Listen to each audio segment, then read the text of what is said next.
guys a lot about different historical areas in our city. Now, in your package, a city tour was sold to you. So we will be doing a short city tour before we exit out the city to exactly get where we want to get to today. I want you guys to take a look to the left. You see a little marking in the back says Fort George Memorial Park. Y'all see that? Right. Now, who here knows that we were a British colony one time? Guys, did your research? We were a British colony. We were under Britain. Now, because of being a British colony, the British had this custom that they were able to come into different countries that they had settled and yank people out and take them to fight wars for them, like World War I and II. Now, many people never made it back. So because of that, we had to go ahead and erect this park in memorial for these guys here.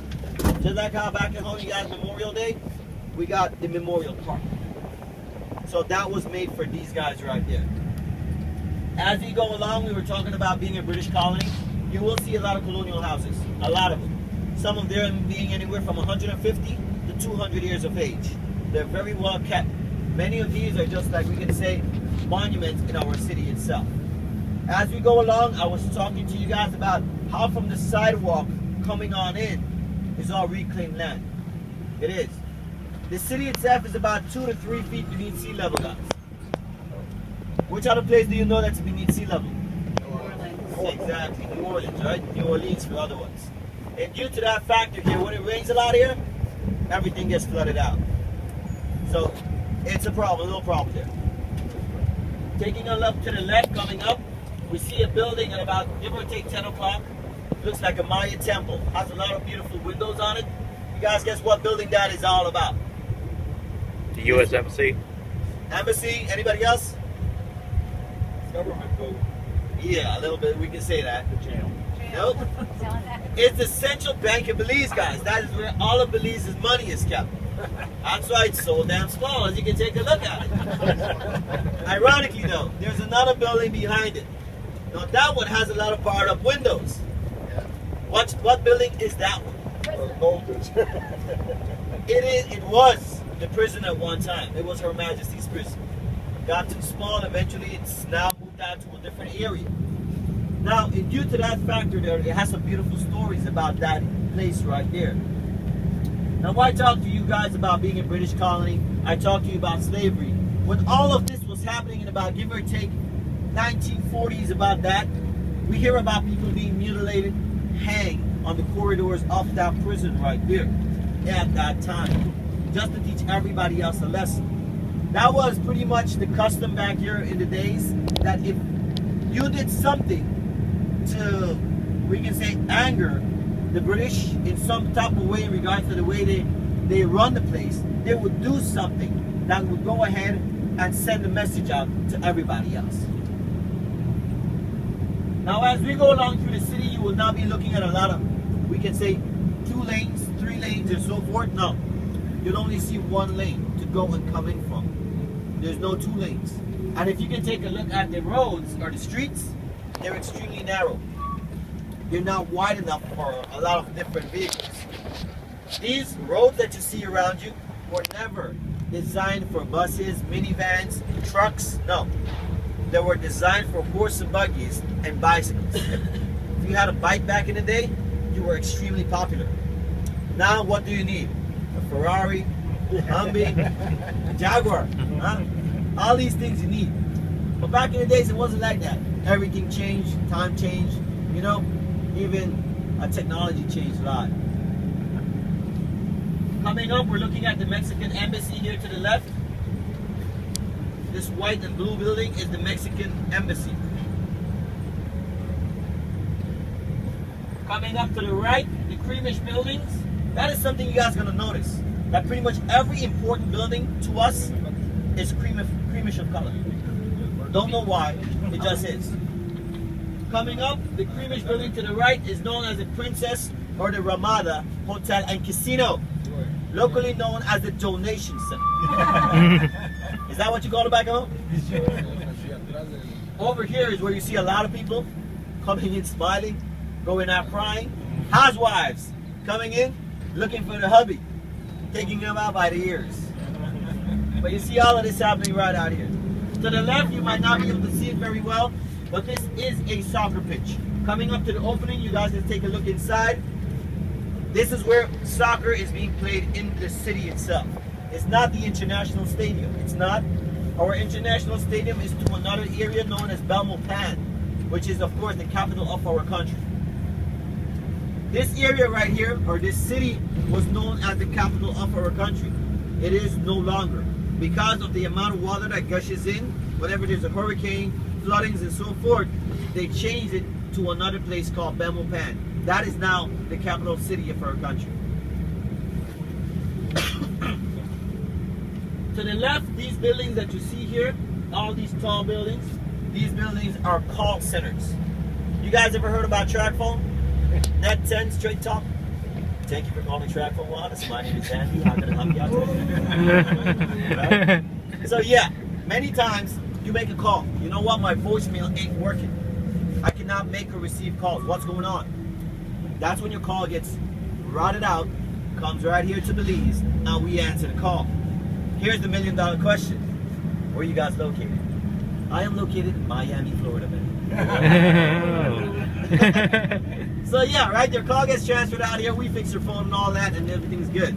Now what's great about the situation is that these companies here provide, we can say with over, we can say 1,000 jobs to the local people. Coming up to the right, how many of you guys like lobsters? Shrimps, prawns, right? Now, whenever in Belize you want to do anything with marine, any type of, we can say, exporting out of fish, doing anything with the word fish on it or marine, you got to come here first. This is the fisheries department. This works with all the type of fish that we have in the country. Works with the marine, we can say, protected areas that are located on the east coast of our city, of our country, rather. So this is where it all happens in regards to getting a license for even boating, for fishing, anything with that. Now coming into this area here, going back to being a colony, this will be one of the most beautiful spots you can see, especially when we talk about real estate. You will see beautiful homes like this one here, and many of these homes run anywhere to about $500,000 or $600,000 US dollars. This is one of the most safest, most beautiful, and the richest part of the city.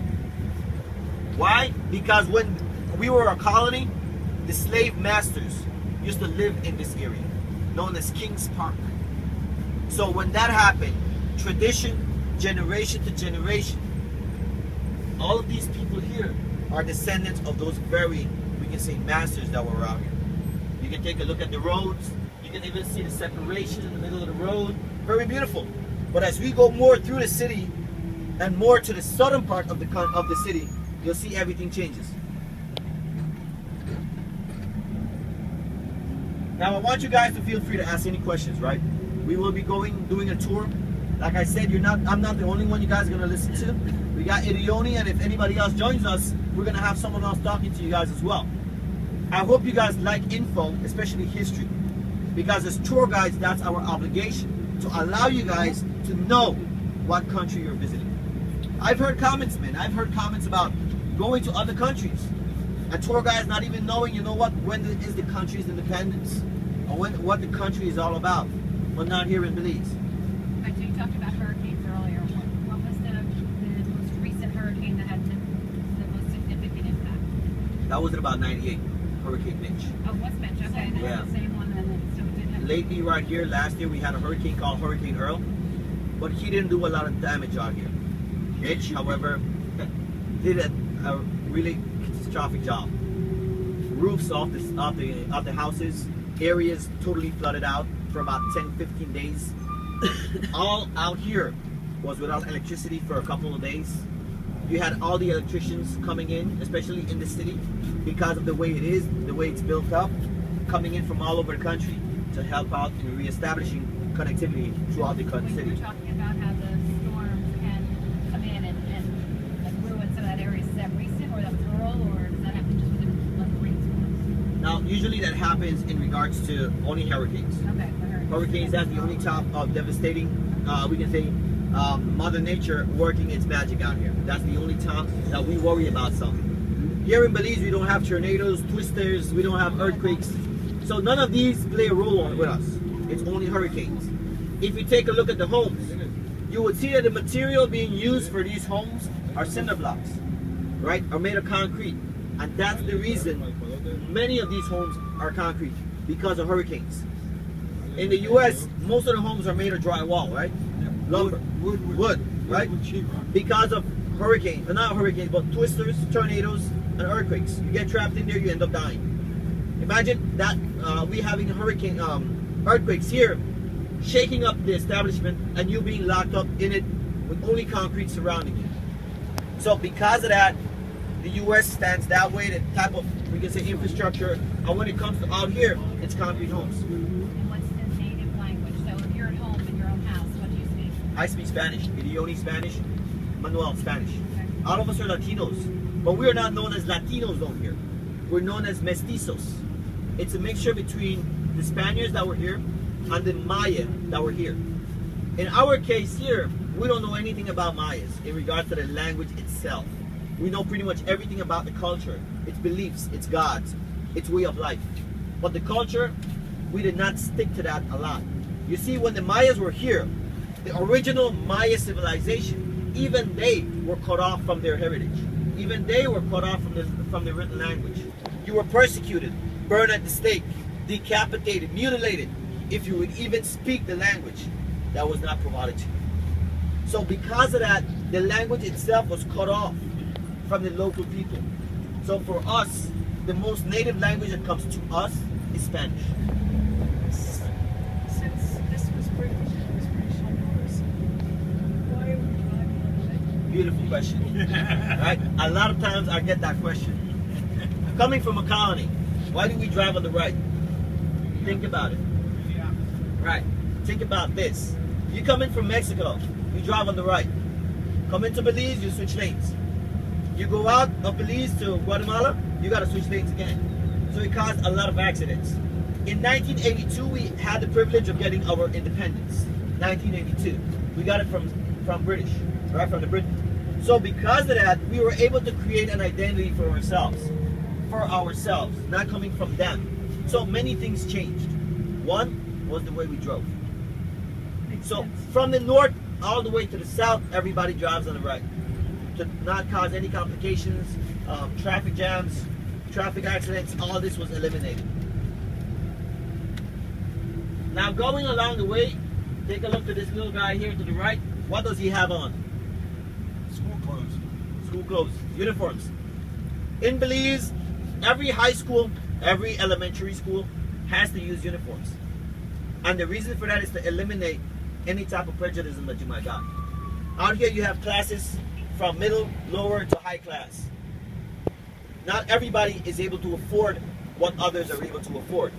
So because of that, the rules implemented in our country that everybody uses uniforms. So by that way, you don't rock a Nike shirt, starter shirt, Adidas, tennis, this, that. No. Everybody one color shirt, one color pants or skirt for that particular school, and black shoes. Right? So by that way, it takes away all that, especially when you talk about bullying. So all of that is eliminated. So every different school that you see will have a different uniform. Some schools will have the same uniforms, but a little tag on the side is going to change. And that will depend on what grade you're in. And that's something else about Belize. We don't talk about grades. We talk about standards and forms. The moment that you're in elementary school, you hear about standard 1, 2, 3, 4, 5, and 6. When you get to high school, you hear about first form, second form,